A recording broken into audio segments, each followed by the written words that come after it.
Tolonglah hamba untuk mengusir segala goda dalam berabdi kepadamu.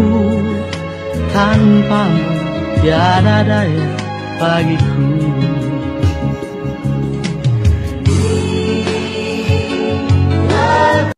Seberapa besar kalian merindukan saya, begitulah besarnya juga saya merindukan kalian semua. Yang kedua, dalam kesempatan ini memang sebelumnya saya diminta untuk menyampaikan tausiah. Namun jujur saja saya sudah agak lama selama pandemi ini tidak pernah bertausiah lagi. Ya sudah 2 tahun, tapi akhirnya jadi saya tidak menyiapkan tausiah langsung, tapi saya menyiapkan tausiah yang saya tulis di handphone saya, itu ajalah yang saya bacakan tausiahnya ya.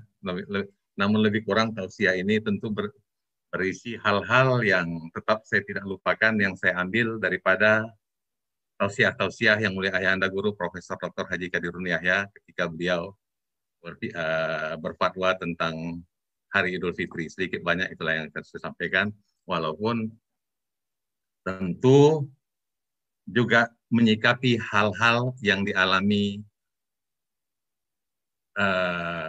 kemanusiaan pada saat ini. Itulah yang akan saya sampaikan. Jadi tausiah saya bacakan saja. Ya, ini ya akan saya bacakan saja. Bang Dani masih dengar? Bang Dani dengar? Masih Bu ya? Masih. Ya, oke. Ya, oke, saya bacakan saja.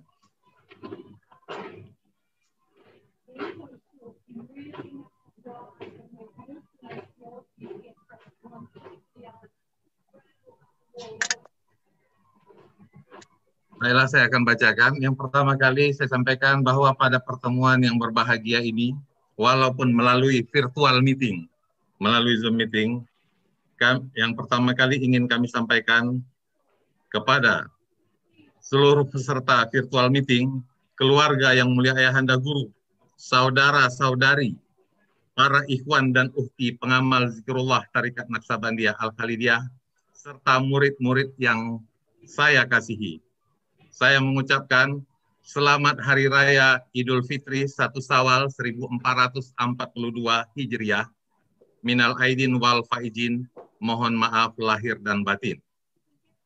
Kemudian selanjutnya di hari yang fitri ini, saya juga menyampaikan bahwa saya telah memaafkan seluruh saudara saya, seluruh ikhwan dan uhti, dan seluruh murid-murid saya, diminta ataupun tanpa diminta sekalipun, khususnya kepada murid-murid saya yang selalu saya doakan dan harus saya doakan. Jadi pada kesempatan ini sebenarnya untuk tadi namun sebenarnya sebelum pun diminta, saya telah memaafkan, baik diminta ataupun diminta, saya telah memaafkan segala, kalaupun ada segala kesalahan atau kekhilafan telah saya maafkan.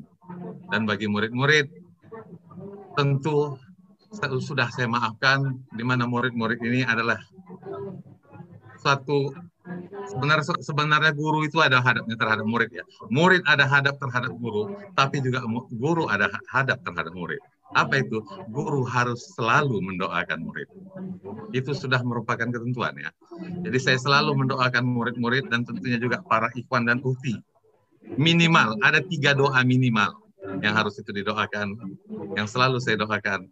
Ya Allah, berikanlah kepada murid-murid saya, kepada mereka bukakanlah hijabnya, kuatkanlah zikrullah di dalam kalbunya, dan turunkanlah rahmat dan karunia dari sisimu pada mereka. Itulah doa minimal, walaupun kadang-kadang dalam saya beribadah, dalam saya berdoa, kadang-kadang doa itu saya tambah, ya Allah berikanlah ketenangan hati kepada murid-murid saya, masukkanlah dia ke dalam lindunganmu, masukkanlah dia dalam bentengmu, berikanlah kemurahan rezeki kepadanya, berikanlah mereka kebaikan-kebaikan hidup di dunia, dan masukkanlah mereka ke dalam golongan orang saleh di akhir kelak, dan arahkanlah mereka agar menjadi orang-orang yang beriman. Terkadang doa-doa itu saya tambah.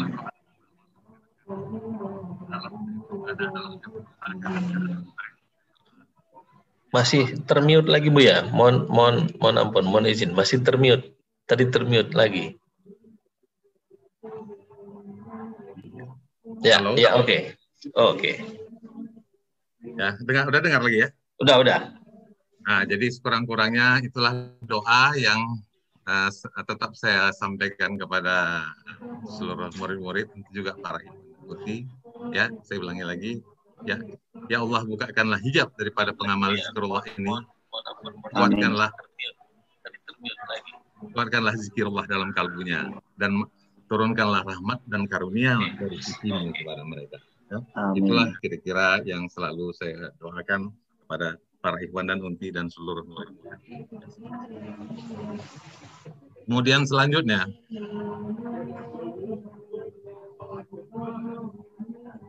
Bang Dani masih dengar, Bang Dani? Masih. Ya. Kemudian Nah, selanjutnya ini saya sampaikan aja mengenai ini tausiah nggak panjang ini ya. Bahwasanya puasa Ramadan adalah rukun Islam yang ketiga.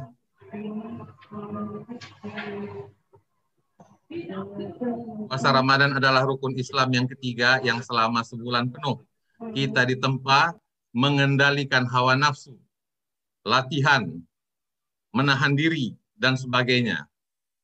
Di mana dan apabila puasa ini dilaksanakan dengan ikhlas dan kemudian kita mendapat rahmat dan karunia Allah Subhanahu wa taala, tercurahnya rahmat Allah Subhanahu wa taala kepada kita, maka diampunkan Allah Subhanahu wa taala segala dosa dan kesalahan kita, sehingga dikatakan pada satu Syawal Idul Fitri kita kembali kepada keadaan yang suci dan keadaan yang bersih.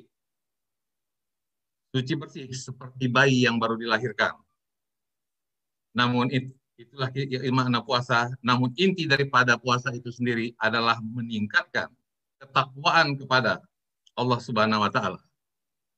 Daripada guru-guru di atas kita selalu mengatakan bahwa amal-amal yang lain juga menuju kepada takwa ini, seperti zakat, ibadah haji, dan kurban, dan sebagainya. Dan juga dikatakan kriteria orang yang takwa ada di dalam surah Al-Baqarah dan termasuk orang-orang yang membenarkan perkataan Rasulullah SAW. Jadi begini, bahwasanya puasa ini nanti pada puncaknya adalah takwa, meningkatkan ketakwaan. Tapi tidak hanya puasa, ada beberapa amal-amal yang lain seperti haji dan sebagainya. Kriteria orang takwa sudah ditentukan dalam surah Al-Baqarah, yaitu ayat 1 sampai dengan 5. 1, 2, 3 itu sebenarnya semua adalah gaib. Bahwa orang yang takwa adalah orang yang percaya kepada ada yang gaib. Jadi ada percaya kepada adanya kehidupan setelah kematian. Percaya kepada hari kemudian. Jadi intinya, orang yang takwa itu adalah orang yang percaya kepada yang gaib. Yang kedua, menjaga sholatnya. Dan yang ketiga, apabila dia mendapat kelebihan rezeki, mau membagikan rezekinya kepada orang yang lain. Nah, itulah ada beberapa kriteria.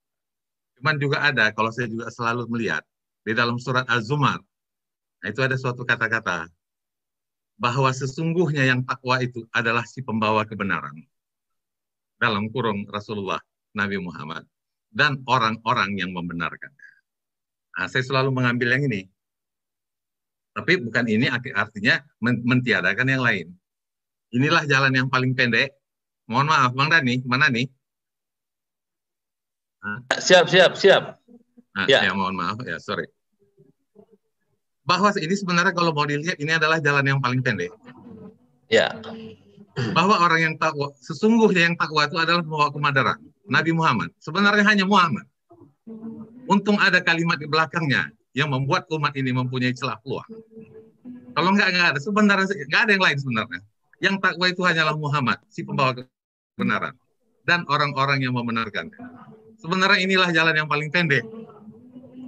Carilah orang takwa, benarkan aja lah apa yang dibilangnya. Udah cukup lah itu untuk pelajaran pertama. Tepuk tangan buat semua nih. Ya. Betul. Amin. Ini jalan yang paling pendek. Tapi jangan jalan yang paling pendek ini menafikan yang lain. Ya. Ada kata-kata yang lain. Pahala 7 kali umrah sama dengan 1 kali haji, tapi tidak bisa diganti. Ya. Kita umrah, tetapi sama dengan tapi nggak bisa 7 kita umrah aja tidak pernah naik haji, tidak bisa diganti. Jadi jangan kalau sudah membenarkan kata-kata orang takwa besok nggak mau puasa lagi. Nggak bisa tuh, nggak boleh tuh. Iya. Ya, tapi itu maka di petoto tua yang dulu, kalau mau dilihat, ya kita lihat dulu. Begini kata ayah guru, iya ya. Begini kata ayah guru, iya ya. Begini kata ayah guru, iya ya. Ada balik kau kata ayah. Habis itu dia pun jumpai kadang, apanya yang dibilang ayah tadi kata. Tapi tidak pernah tidak iya. Ini saya buka aja lah cerita ini. Ya. Jadi ini sebenarnya meningkatkan. Ini Az-Zumar ini sebenarnya. Az-Zumar 33, boleh dilihat. Dan inilah rahasia yang dipegang oleh Sayyidina Abu Bakar Siddiq. Maka dia bergelar Siddiq, tetap membenarkan apa yang dikatakan Rasulullah, walaupun maaf secara lihat, masuk akal ataupun tidak. Ya. Mau saya buka satu lagi rahasia sedikit lagi nih ya? Mau. Mau. Buka terus. Benarkan saja dulu, kalau tak kuat, tak usah dikerjakan.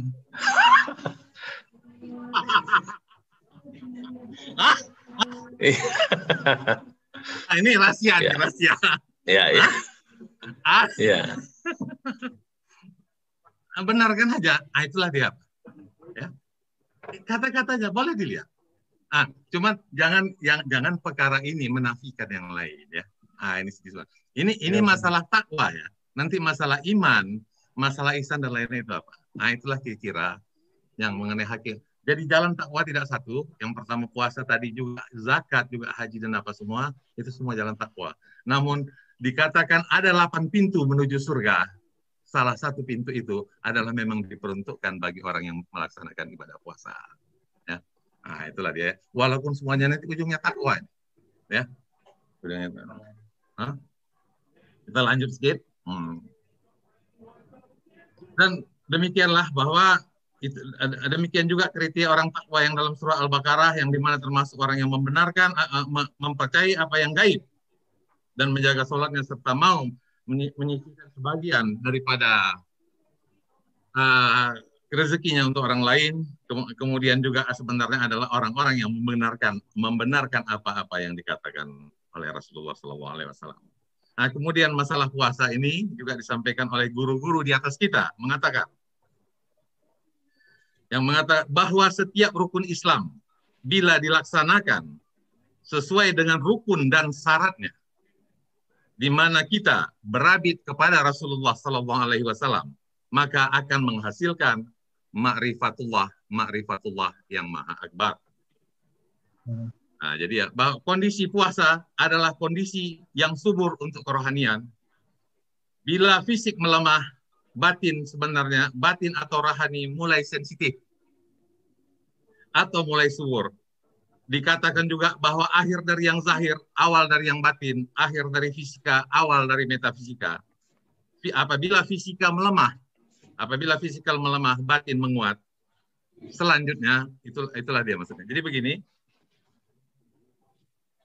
akhir daripada sesuatu kehidupan zahir ataupun kehidupan fisik ini nanti begitu dia berakhir adalah awal daripada kehidupan batin, awal daripada kehidupan metafisika. Sehingga dikatakan apabila fisika melemah maka batin menguat. Sehingga apabila fisik melemah, batin itu mulai sensitif ya, mulai subur dia. Dia mulai berkembang dia subur. Maka juga perintah puasa ini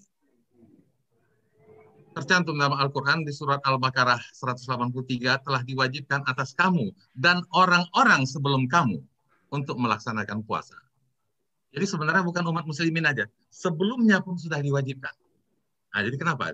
Jadi sebenarnya puasa ini selain memang perintahnya apa, namun secara logis, dan ini masih bisa diterima, ketika fisik melemah itu, batin itu subur, rohani itu subur.